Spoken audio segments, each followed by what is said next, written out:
तो आखिरकार वो हो गया जिसकी मांग पिछले कई दिनों से पूरे देश में गूंज रही थी। जंतर मंतर से छात्रों की उठी आवाज अब सीधे सत्ता के सबसे बड़े फैसले तक पहुंच गई है।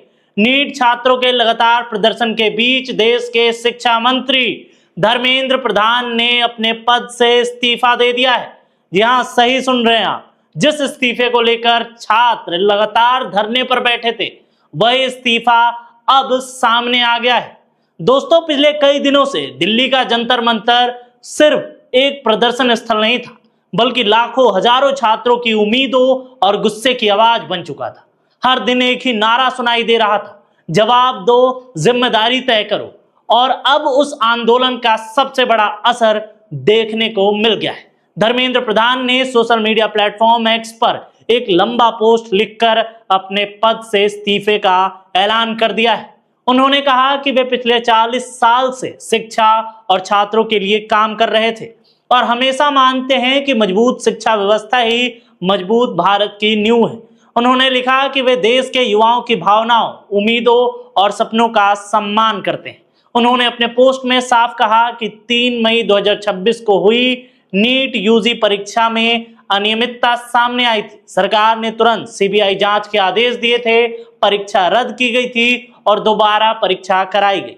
अगले साल से नीट की पूरी व्यवस्था कंप्यूटर बेस्ड टेस्ट यानी सीबीटी मोड पर कराए जाने का फैसला लिया गया है।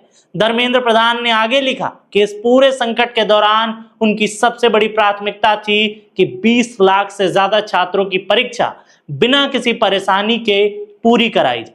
उन्होंने कहा कि केंद्र सरकार, राज्य सरकार और जिला प्रशासन के साथ साथ अभिभावक और छात्रों के सहयोग से 21 जून को दोबारा परीक्षा कराई गई थी। उन्होंने साथ में कहा कि शुरुआत से ही उन्होंने इस मामले की जिम्मेदारी ली और कभी इससे पीछे नहीं हटे। उनका मकसद था कि किसी भी मेहनती छात्र का भविष्य परीक्षा माफियाओं की वजह से खराब ना हो और किसी के साथ अन्याय ना हो। पोस्ट में उन्होंने 16 जुलाई को घोषित हुए नीट रिजल्ट का भी जिक्र किया। उन्होंने कहा कि इस बार गरीब परिवारों के आने वाले मेधावी छात्रों ने शानदार सफलता हासिल की, लेकिन इसके बावजूद कुछ लोगों ने छात्रों को गुमराह करने की कोशिश की, जिससे उन्हें व्यक्तिगत तौर पर काफी दुख पहुंचा। इसके बाद धर्मेंद्र प्रधान ने अपने इस्तीफे की सबसे बड़ी वजह बताई। उन्होंने लिखा कि पिछले 10 दिनों की घटनाओं ने उन्हें अंदर तक परेशान किया है। यह उनके लिए किसी पद या प्रतिष्ठा का सवाल नहीं था, बल्कि देश के युवाओं के भविष्य का सवाल था। उन्होंने कहा कि वे चाहते हैं कि जंतर मंतर पर बना माहौल देश भर में चल रहा विरोध या किसी भी राष्ट्र विरोधी ताकत के हाथों का हथियार ना बने। वे चाहते हैं कि देश का माहौल शांत रहे, छात्रों का भविष्य किसी कानूनी विवाद में ना फंसे और युवा फिर से अपनी पढ़ाई और करियर पर ध्यान दें। इसी सोच के साथ उन्होंने प्रधानमंत्री नरेंद्र मोदी को अपना इस्तीफा भेज दिया। अपने पोस्ट में उन्होंने प्रधानमंत्री मोदी का आभार जताया। उन्होंने कहा कि उन्हें देश की सेवा करने का जो मौका दिया गया, उसके लिए वे हमेशा आभारी रहेंगे। साथ ही उन्होंने अपने मंत्रालय के अधिकारियों, कर्मचारियों और मंत्रिपरिषद के सहयोगियों का भी धन्यवाद किया। उन्होंने लिखा कि राष्ट्र सेवा उनके जीवन की सबसे बड़ी प्राथमिकता थी और हमेशा रहेगी। पोस्ट के आखिर में उन्होंने भगवान जगन्नाथ के आशीर्वाद लेने की बात कही और आगे भी उड़ीसा की जनता, भारत माता और देश के युवाओं की आकांक्षाओं को पूरा करने के लिए हर संभव प्रयास करने की बात कही।